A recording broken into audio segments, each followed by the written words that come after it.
फिर क्रेडिट तो बनता है ना कि खान साहब ने इनकी भी आंखें खोल दी। दागी फलों से तो कोई फ्रूट चाट भी नहीं बनाता, इन्होंने हुकूमत बना दी। जितना ते हारना दो अलग शैमा ए दुखिया नाल साढ़े यक्के ते ना मारो। और अगर थोड़ा लाइटर मोड में बात करूं तो इतने सारे लोग वन मैन शो परफ्यूम भी लगाते होंगे। मुझे सिर्फ एक बात पूछनी है कि ये जो ऐवान है, ये अवाम का ऐवान है या इनके मसाइल हल करने की जगह है? ये कि उन्होंने एक बात की कि अल्लाह पाक हमारी आसानियां दूर करें, पीछे बैठे हुए पे पटवारी नहीं समझिएगा, पंखे फैन, उन्होंने कहा आमीन।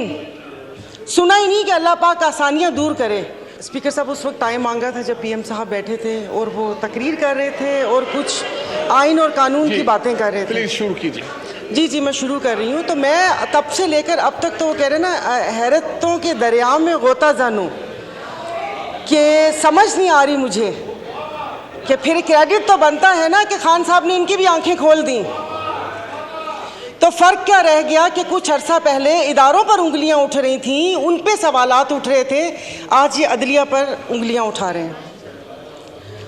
तो वन मैन शो तो 75 सालों से इस मुल्क में, और अगर थोड़ा लाइटर मोड में बात करूं तो इतने सारे लोग वन मैन शो परफ्यूम भी लगाते होंगे। क्या पार्टी में वन मैन शो नहीं होता?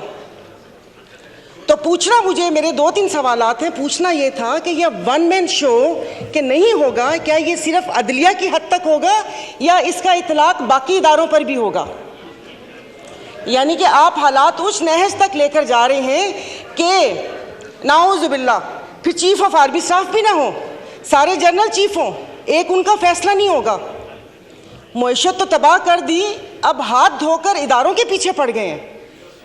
इन 75 सालों में जो बारियां लगी उनमें इनको ख्याल किसी चीज़ का नहीं आया।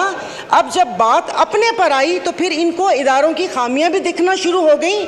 जो आवाम मर रही थी और जो इंसाफ का जो क्या कहते हैं कितने नंबर पर चला गया, कहाँ से कहाँ तक, तब ख्याल नहीं आया।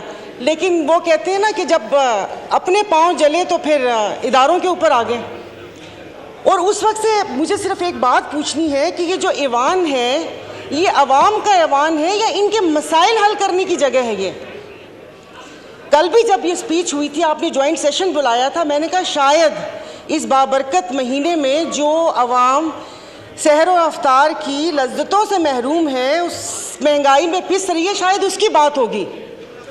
लेकिन वो लग रहा है जैसे कोई घिसी पिटी कैसेट वापस से लगा दी, और मतलब जैसे हम इस मुल्क के शहरी नहीं हैं या यादाश्त कमज़ोर है कि जो हमें पता ना हो कि यहाँ पर तोशा खाना का तो जिक्र हुआ लेकिन हार का जिक्र करना भूल गए।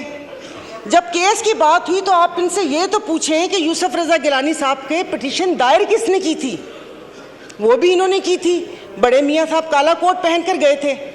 और दूसरा